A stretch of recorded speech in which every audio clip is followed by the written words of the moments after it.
भगवान शंकराची भक्ती केल्याच्या नंतर पैसा मिळतो हे उदाहरण पाहण्यासाठी लांब जाण्याची गरज नाही, बरोबर आहे ना? सिद्धेश्वराची मनोभावे पूजा केल्यानंतर फॉर्च्युनर गाडी बी मामाजवळ येते. माझं बोलणं कळलं का तुम्हाला? भगवान शंकराची भक्ती केल्याच्या नंतर पैसा सुद्धा जीवनामध्ये मिळतो कारण भगवान शंकर हे आपल्या भक्ताला भिकारी ठेवत नाहीत. भगवान शंकर स्वतः स्मशानामध्ये राहतात. माझ्याकडे लक्ष द्या. भगवान शंकर स्वतः स्मशानामध्ये राहतात, पण भक्ताला मात्र लंका दान करतात. भक्ताला लंका दान करतात. मग तुम्ही जर विचार केला तर भगवान विष्णूचे भक्त आणि भगवान शंकराचे भक्त याच्यात थोडा भेद आहे. भगवान विष्णूचे भक्त जरा गरीब आहेत, बरोबर नाही? आणि भगवान शंकराचे भक्त श्रीमंत आहेत. मग लगेच देवाऱ्यातले देव बाहेर काढू नका, बरोबर का? लगेच देव चेंज करू नका. पण तुम्ही जर विचार केला तर भगवान शंकराचे भक्त हे जास्त श्रीमंत दिसतील आपल्याला. भगवान शंकराचे भक्त श्रीमंत असतात. याचं उदाहरण सांगतो मी तुम्हाला. कुबेर, सगळी श्रीमंती जर कुणाची असेल, सगळं धन जर कुणाचं असेल शंकरजी, तर तुमच्या भक्ताचं आहे. कुणाचं? कुबेराचं, बरोबर आहे ना? महाराज म्हणले, आपण म्हणतो देह हे, बोला, देह हे काळाचे आणि धन कुबेराचे, बरोबर आहे ना? पण हा कुबेर कोण होता? हा कुबेर होता भगवान शंकराचा भक्त. कुबेर होता भगवान शंकराचा भक्त, ऐका. आणि भगवान शंकराने त्याला भरपूर श्रीमंत बनवलं होतं आणि त्यांनी उपकारातून उत्तराई व्हावं म्हणून भगवान शंकरासाठी एक सुंदर बंगला बांधून दिला. तो बंगला म्हणजे लंका. सोन्याची जी लंका होती ना, ही रावणाची नव्हती मग सोन्याची लंका होती भगवान शंकराची. आणि कोणी बनवली होती? त्यांच्या भक्तांनी, कुबेराने बनवली होती. आणि भगवान शंकराला ती लंका दिली होती सोन्याची बनवून. कोणी?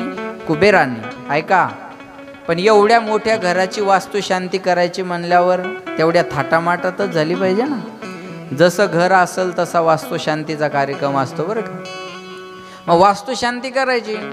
आता ब्राह्मण म्हणून कुणाला बोलवायचं? तर त्या काळी पंडित होता, प्रकांड पंडित असणारे होते रावण. रावण ब्राह्मण होते, बरं का? आणि रावणासारखं पांडित्य त्या काळी कुणाला जमलं नाही. आपण जे तांडव स्तोत्र ऐकता त्याचा निर्माता, रचयिता रावण आहे. जटाटवीटल ज्वल प्रवाह पावितस्थले कलेवलंब्य लंबितां भुजंग तुंग मालिका. जटाटवीटल ज्वल प्रवाह पावितस्थले कलेवलंब्य लंबितां भुजंग तुंग मालिका. भुजंग मोरकर, लक्ष येतं नाही का? महाराज म्हणले, हे जे याची निर्मिती ज्यांनी केलेली आहे तांडव स्तोत्राची, ऐका, चांगल्या चांगल्याला हे उच्चारता सुद्धा येणार नाही. याची निर्मिती करणारा रचयिता रावण आहे. याची ताकद सांगू तुम्हाला. तुम्हाला एक लौकिकातली ताकद सांगतो या तांडव स्तोत्राची. कालीचरण महाराज माहिती आहेत का सगळ्यांना? कालीचरण महाराज माहिती आहे सगळ्यांना. मोठं कुंकू लावतात, भगवे कपडे अंगावर आहेत. त्या कालीचरण महाराजांची ओळख म्हणजे तांडव स्तोत्र आहे. काही नाही, त्यांनी एक सुंदर तांडव स्तोत्र गायलं आणि कालीचरण महाराज महाराष्ट्रात नाही भारतात प्रसिद्ध झाले, बरं का? पण ज्यांच्या तांडव स्तोत्रामुळं प्रसिद्ध झाले त्याचा निर्माता रावण आहे. एवढा प्रकांड पंडित विद्वान रावण होता, बरं का? आणि रावणाला वास्तुशांतीला बोलवलं. लक्ष देऊन ऐका. रावणाला वास्तुशांतीसाठी बोलवलं आणि रावणाने असा मंत्र उच्चार केला की भगवान शंकर प्रसन्न झाले त्याच्यावर. आणि पूजा झाल्याच्या नंतर मग दक्षिणा द्यायची असते कारण यज्ञ दक्षिणाशिवाय पूर्ण होत नसतो. कारण यज्ञ भगवंताची पत्नी दक्षिणा नामक कन्या आहे. मग कोणताही यज्ञ करायचा असेल तर त्याला दक्षिणा द्यावीच लागते. हे काही नवीन नाही. काही माणसं म्हणतात, महाराज लोकांचे धंदे झाले आज, एवढाले पैसे असतात का? अरे पहिले लोक जमिनी दान करत होते, तुम्ही तर राखच द्यायले. बरोबर आहे ना. पहिले लोक जमिनी दान करत होते, आता ह्या मठायला जमिनी आहे एवढाल्या, बरोबर आहे. ह्या कुठून आल्या? या दानातूनच आल्या ना.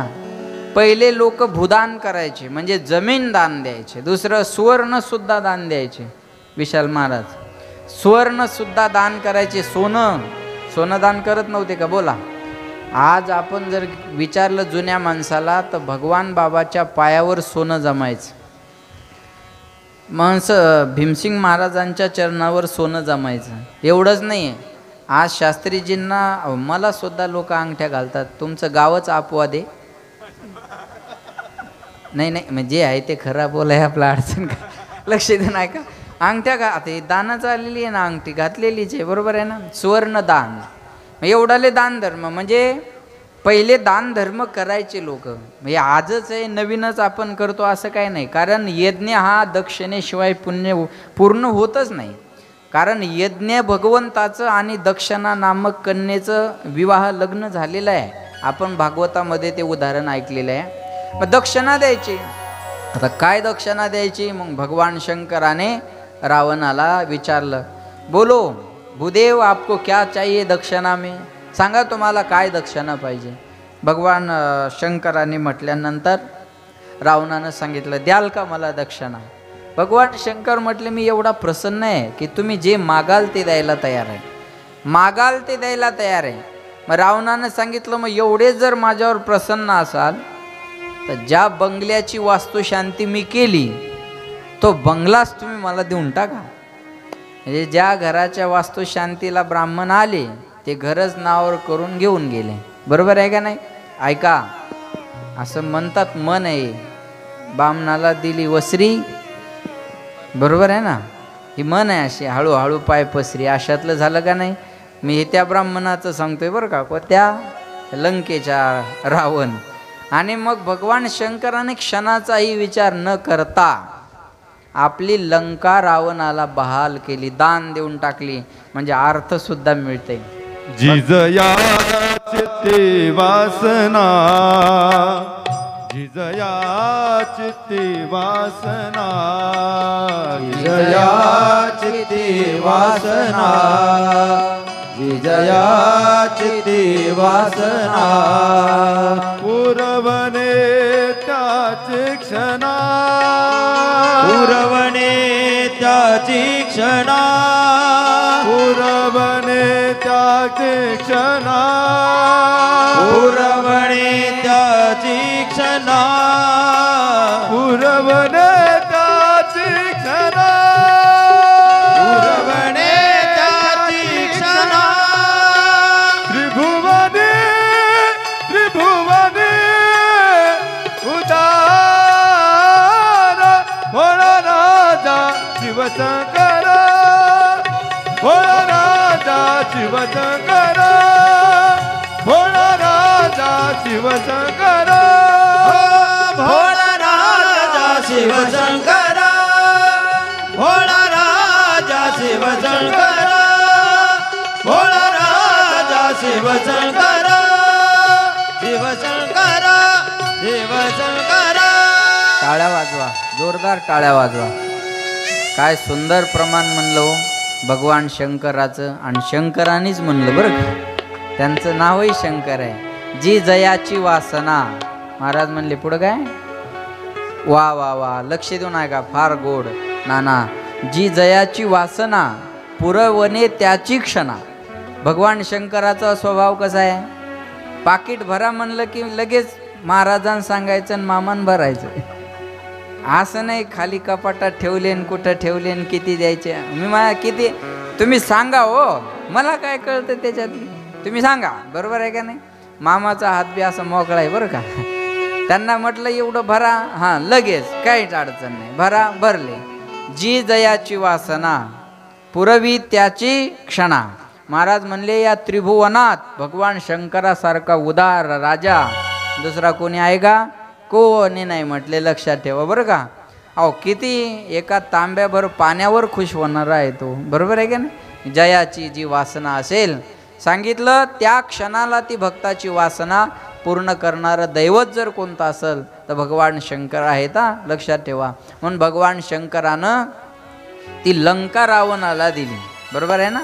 म्हणजे धर्म अर्थ काम आणि हे सगळं झाल्यानंतर माणसाला सर्वात जास्त आनंद देणारी आणि प्राप्त करण्यासारखी गोष्ट मोक्ष. ते मोक्ष सुद्धा देणारी काय आहे, ही भगवंताची शिवपुराण कथा आहे. भगवान शंकराची ही कथा आहे. भगवान शंकराची आराधना आहे. भगवान शंकराची भक्ती. हे सर्व काही मिळतंय ते भगवान शंकराच्या भक्तीने मिळत राहते. आता हे काय चालू आहे, हे पुराणाचं महात्म्य चालू आहे. हा, जसं भागवताचं महात्म्य असतं तसं पुराणाचं महात्म्य. हे असं महात्म्य सांगितलं तर ऐकायची इच्छा होईल ना. महात्म्यच नाही कळाल्यावर ऐकायची इच्छा होईल का. कोणतं चॅनल, दुबईला नाही का कीर्तन झाली, तुम्ही आमचे कीर्तन नाही का पाहता यूट्यूबला, बाबा बाबा बाबा, हां ते चॅनल असे होय, आम्हाला माहितीच नव्हतं. मग असं म्हणावं लागतं. कोणते महाराज, ते नाही का आपण रोज सकाळी टी व्हीला पाहतो त्यांना.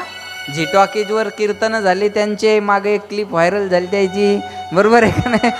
आपण झी टॉकीजला त्यांचे कीर्तनं पाहिली, बरोबर आहे का नाही.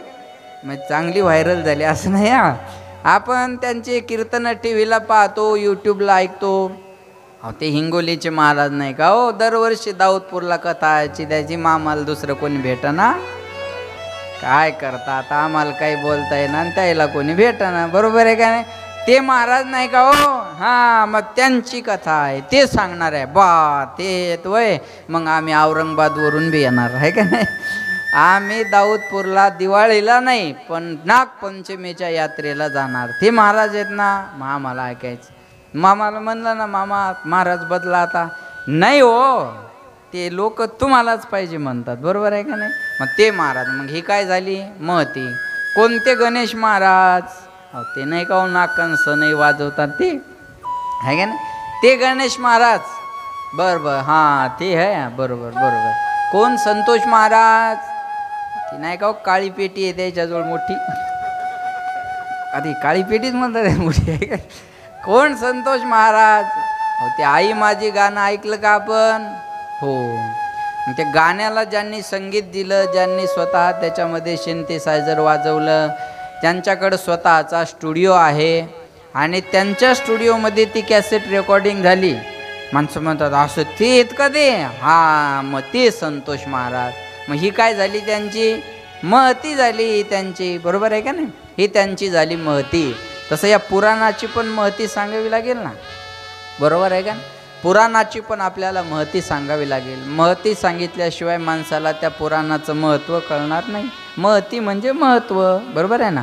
मग काय होतं हे पुराण ऐकल्याच्या नंतर, पापाची निवृत्ती होते. ऐका, पापाची निवृत्ती होते आणि परमानंदाची प्राप्ती होते. पापाची निवृत्ती करणारं आणि परमानंदाची प्राप्ती करून देणारं. मोक्ष म्हणजे काय, मोक्ष म्हणजे परमानंद, बरोबर आहे ना. आपल्या जीवनात थोडासा आनंद आहे आणि मोक्ष म्हणजे दुःखच नाही, दुःख विरहित जो आनंद आहे त्याला मोक्ष म्हणतात, बरं का, परमानंद. मग हे असं मिळून देणारी ही शिवपुराण कथा आहे. लक्ष देऊन ऐका बरं का.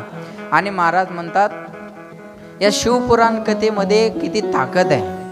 तर इथं महती सांगत असताना 2 कथा सांगितलेल्या आहेत.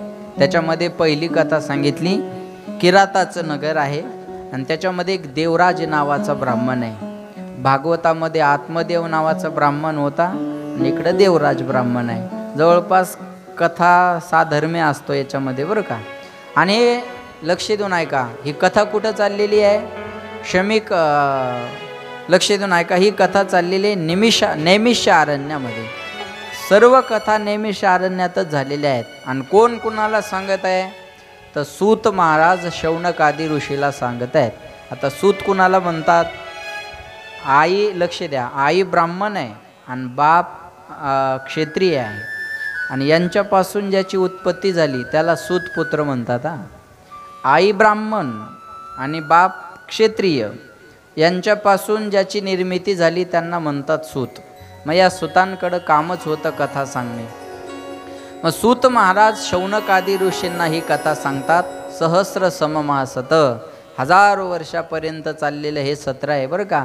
आणि त्याच्यामध्ये ही कथा सांगितलेली आहे. जास्तीत जास्त नाही, सर्वच कथा सूतांनी शौनकालाच वर्णन केलेले आहेत. सूत आणि शौनक यांचा संवाद आपल्याला पाहायला मिळतो. तिथं शौनक आदी ऋषी ब्राह्मण आहेत आणि सांगणारे सूतपुत्र आहेत, पण ते खाली बसून ऐकतात हा. ही फार महत्त्वाची गोष्ट आहे. म्हणजे तेव्हाच खंडन केलेलं आहे जातीपातीचं आणि याचं.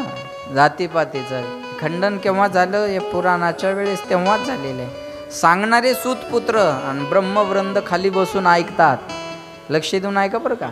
तेव्हा ही कथा सांगतात की देवराज नावाचा ब्राह्मण आहे, किराताच्या नगरामध्ये राहणारा देवराज नावाचा ब्राह्मण. आणि तो ब्राह्मण होता, पण महाराज म्हणले तो व्यभिचारी होता. म्हणजे ब्राह्मणाचा एकही धर्म तो पाळत नव्हता. ब्राह्मण कोणाला म्हणतात, क्षत्रिय कोणाला म्हणतात, वैश्य कोणाला म्हणतात आणि क्षुद्र कोणाला म्हणतात. ऐका, जातीने माणूस ब्राह्मण होत नाही, जातीने क्षत्रिय होत नाही, जातीने वैश्य होत नाही, जातीने क्षुद्र होत नाही. कर्माने माणूस ठरत असतो. परशुराम ब्राह्मण होते, पण कर्म क्षत्रियाचं केल्यामुळं त्यांना क्षत्रिय म्हणायचे ना. बरोबर आहे का नाही? ब्राह्मण कोणाला म्हणतात? ब्रह्म जानाति इति ब्राह्मणः. ब्राह्मणाचं कर्म करतो तो ब्राह्मण, क्षत्रियाचं कर्म करतो तो क्षत्रिय, वैश्याचं कर्म करतो तो वैश्य आणि क्षुद्राचं कर्म करतो तो क्षुद्र. जन्मता आपण सगळे शूद्रच आहोत. महाराज म्हणले जन्मना जायते क्षुद्रः. बरोबर आहे ना? आपण जन्माने सगळे क्षुद्रच आहोत आणि जन्म झाल्याच्या नंतर कर्माने क्षत्रिय होतो, कर्माने ब्राह्मण होतो आणि कर्माने वैश्य होत असतो. मग कर्म महत्त्वाचं आहे ना. लक्ष देऊन ऐका बरं का. हा ब्राह्मण होता, पण ब्राह्मणाचं कर्म कोणतंच करत नव्हता. काही माणसाला महाराज म्हणतात बघा. सांगू कोणाकोणाला महाराज म्हणतात? स्वयंपाक करणाऱ्याला बी महाराज म्हणतात. महाराज क्या बनाय आज? पाणीपुरी विकणाऱ्याला बी महाराज म्हणतात. तुम्ही पहा बरं का. मी ऐकले ते, महाराज 2 प्लेट पाणीपुरी बनाव. अरे कधी कधी त्याला महाराज म्हणतात आणि ते पाणीपुरी बनवते. कधी कधी स्वयंपाक बनवणारा त्यालाही महाराज म्हणतात. बरोबर आहे ना? त्यांना महाराज म्हणतात, पण ते महाराजाचं कर्म आहे का आता पाणीपुरी बनवणं आणि स्वयंपाक बनवणं? बरोबर आहे का नाही? कधी कधी एखाद्या माणसाला गावातल्या डॉक्टर म्हणतात आणि सुईचा आणि त्याचा काहीच मेळ नसते. बरोबर आहे ना? काय डॉक्टर काय चाललं? आपल्या इकडची भाषा, काय डॉक्टर काय चाललं? आता ते डॉक्टर नाही, ते उगं त्याचं टोपण नाव असं पडलेलं असतं चेष्टेनी, त्याला डॉक्टर म्हणतात. बरोबर आहे ना? आळंदी, आता लक्ष नाही का बरं का. काही त्याला डॉक्टर. कधी कधी आळंदीमध्ये नेमकंच आलेल्याला बी गुरुजी म्हणतात. काय गुरुजी काय चाललं? मग समजा आता या उपाधी. बरोबर आहे का? ते गुरुजी आहे, पण तो काही कोणाला शिकवत नाही, तो शिकलेला बी नाही, पण त्याला गुरुजी म्हणतात. बरोबर आहे का नाही? ऐका, लक्ष द्या बरं का. लक्ष दिलं तर कळेल. तसं हा ब्राह्मण म्हणण्यापुरता, पण ब्राह्मणाचं एकही कर्म याच्याकडून घडत नव्हता. महाराज म्हणले व्यभिचारी होता, देवाला न मानणारा होता. देवाला मानणारा नाही, पुराणाला मानणारा नाही, शास्त्राला मानणारा नाही, कुणालाच जुमानत नव्हता. बरं का? कुणालाच जुमानायचा नाही. काही काही माणसं म्हणतात ना, आपण हे शास्त्र बिस्त्र देव फिव काही आपल्याला मान्य नाही, मानत नाही काही काळापुरतं, पण पुढं चालून त्याच्यासारखी भक्ती कोणीच करत नाही. लक्ष द्या बरं का. त्याच्यासारखी भक्ती करत नाही कोणी. तसा हा ब्राह्मण असून याला देव धर्म पुराण शास्त्र काही आवडत नव्हतं, कुणाला जुमानतही नव्हता. पण असं सांगतात तो म्हातारा झाला, आणि म्हातारा झाल्याच्या नंतर घरच्या लोकांनी पण त्याला घरात ठेवलं नाही. श्वानापरी गती झाली, अवघे करती हाडहाड. सगळे त्याला हाडहाड करायला लागले आणि घरात सुद्धा त्याला राहू दिलं नाही. महाराज म्हणले केले कर्म झाले, तेची भोगा आले, उपजले मेले आयुष्य किती. कर्मामधून सुट्टी मिळत नाही बरं का. म्हणून माणसाने कशाला जरी नाही घाबरलं तर कर्माला घाबरलं पाहिजे. लक्ष देऊ नाही का. कर्माला घाबरलं पाहिजे. आणि मग याला घरातही ठेवलं नाही, दिलं घराच्या बाहेर हाकलून. आता कुठं जावं कुठं जावं. मग गेला एका मंदिरात जाऊन बसला. बघा, जास्तीत जास्त काढून दिलेल्या माणसाला, घरात जागा नसलेल्या माणसाला आश्रय काय असतं? मंदिर, नाही तर एखादा आश्रम. बरोबर आहे ना. याच्यापेक्षा दुसरीकडे कुठं जाणार आहे माणूस? मंदिरात जाऊन बसला बघा. पण ज्या मंदिरात बसला ते भगवान शंकराचं मंदिर होतं. लक्ष द्या, भगवान शंकराचं मंदिर होतं. आणि भगवान शंकराच्या त्या मंदिरात एका कोपऱ्यामध्ये जाऊन बसला आणि तिथं अशी शिवपुराणाची कथा चालायची. गणेश महाराज शिवपुराणाची कथा चालू होती, श्रोते यायचे, शिवपुराण ऐकायचे. हा कोपऱ्यात होता, याच्याकडं कुणाचंही लक्ष नाही, आणि त्याने सुद्धा ती शिवपुराणाची कथा ऐकली. ती कथा ऐकल्याच्या नंतर असं सांगतात त्याच्याकडं कुणाचं लक्षही नव्हतं, कोणी त्याच्याकडे लक्ष द्यायला तयार नाही. आपली कथा ऐकायची, निघून जायचे. आणि त्याला असा ताप आला एक दिवस, असं वर्णन आहे शिवपुराणामध्ये. ताप आला आणि त्यामध्ये त्याला तापेने तो असा तरसायला लागला. आणि असं सांगतात त्या तापेमध्ये त्याला ताप आली, पण त्याचं कोणी दखल घ्यायला पाहायला कोणी तयार नाही. पण भगवान शंकराची त्यानं आराधना केली, भगवान शंकराची त्याच्यामध्ये भक्ती केली, धावा केला, आणि त्याच्यातच त्याचा अंतकाळ झाला. यमाचे यमदूत त्याला घेऊन गेले. पण तिथं गेल्याच्या नंतर भगवान शंकराचे पार्षद त्या ठिकाणी आले, शिवगण त्या ठिकाणी आले. शिवगणाचं आणि या यमदूताचं युद्ध झालं. कशामुळे युद्ध करताय सांगितलंय. आणि भगवान शंकराची भक्ती केलेली आहे, आणि भगवान शंकराची भक्ती करून जर तुम्ही याला इकडं घेऊन आले तर पुन्हा भगवान शंकराची भक्ती कोण करणार. आणि त्याला तिथून सोडवलं आणि शिवलोकामध्ये त्याला घेऊन गेले, आणि शिवलोकाला तो प्राप्त झाला, शिवस्वरूप झाला. ही ताकद कशामध्ये आहे, हे भगवान शंकराच्या भक्तीमधली ताकद आहे. लक्ष देऊन आहे का बरं का. ज्यानं आयुष्यभर पाप केलं, असा पापी असणारा सुद्धा शेवटच्या क्षणाला अंतकाळी ज्याच्या नाम आले मुखा, तुका मने सुखा पार नाही, भगवान शंकराची आराधना केली. आणि अशा देवराज नावाचा जो ब्राह्मण आहे तो शिवपदाला प्राप्त झाला. सांगा, असं भोळं दैव त्या जगाच्या पाठीवर दुसरं कोणी आहे का.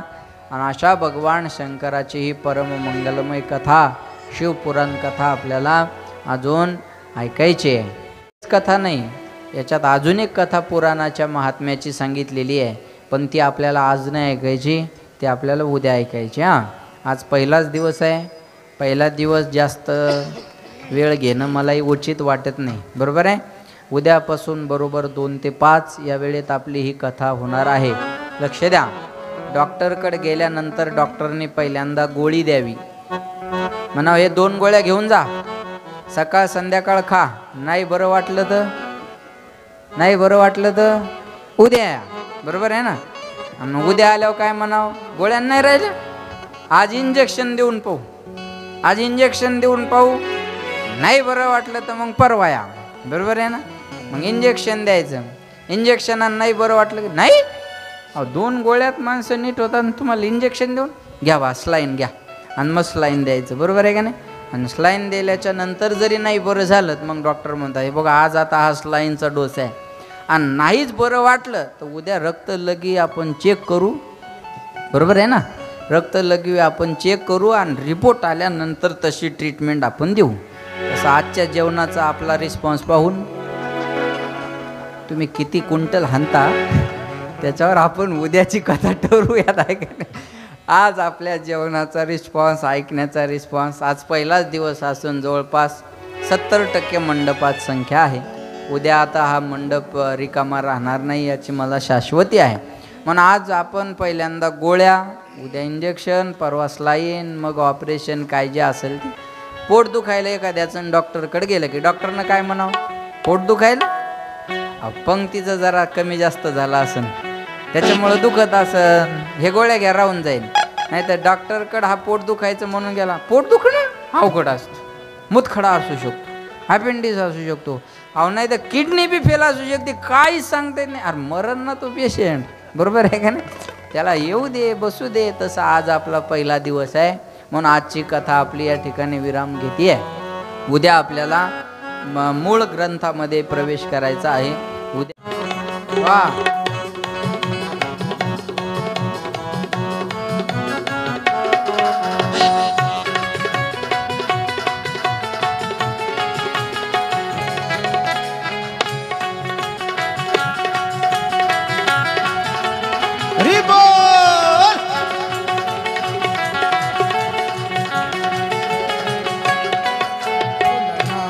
से निराला कोई और नहीं, भोलानाथ से निराला कोई और. सर्वांनी टाळी वाजवा, सर्वांनी म्हणा भोलानाथ से निराला कोई और कोई और नहीं। भोलानाथ से निराला कोई और नहीं, भोलानाथ से निराला कोई और नहीं। भोलानाथ से निराला कोई और नहीं, भोलानाथ से निराला कोई और सर्वांनी हात वर करा, सर्वांनी टाळी वाजवा, कोई सर्वांनी हात वर करा। और नहीं, कोई और नहीं, कोई और नहीं, कोई और नहीं, ऐसी बिगड़ी बनाने वाला और नहीं। भोलानाथ से निराला कोई और नहीं, से निराला।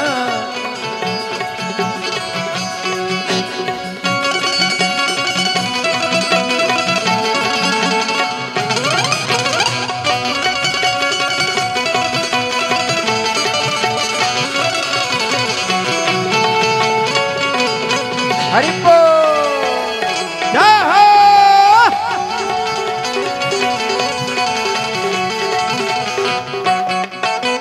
जिनका डमरू डम डम बोले, अगम निगम के भेद खोले। अगम निगम के भेद खोले, अगम निगम के भेद खोले। जिनका डमरू डम डम बोले,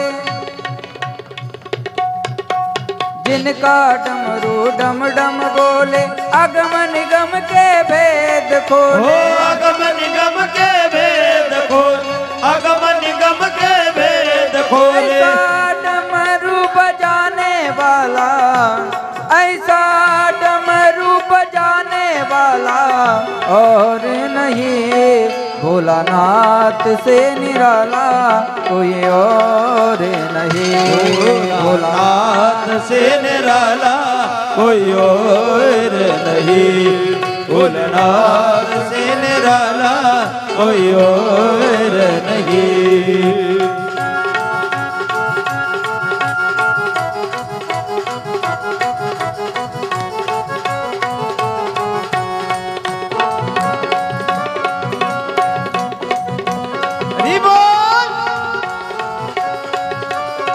टाळी वाजवा, टाळी वाजवा। हा हरिपो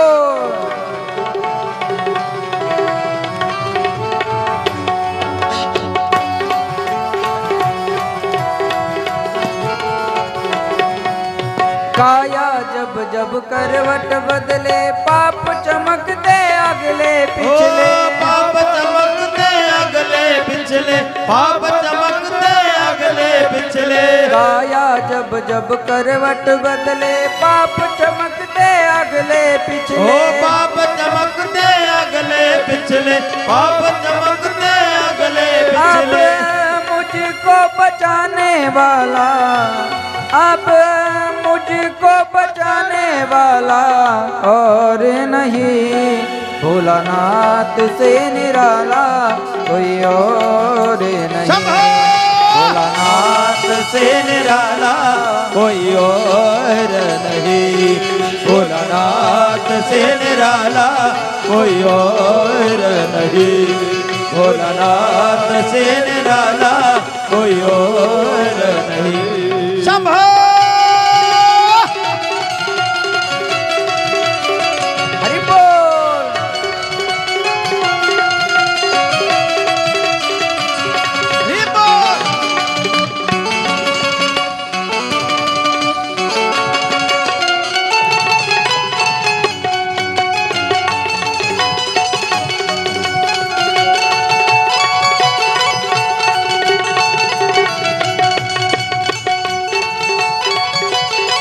कोई और नहीं, भोलानाथ से निराला कोई और नहीं, भोलानाथ से निराला कोई और नहीं, भोलानाथ से निराला कोई और नहीं, कोई और नहीं।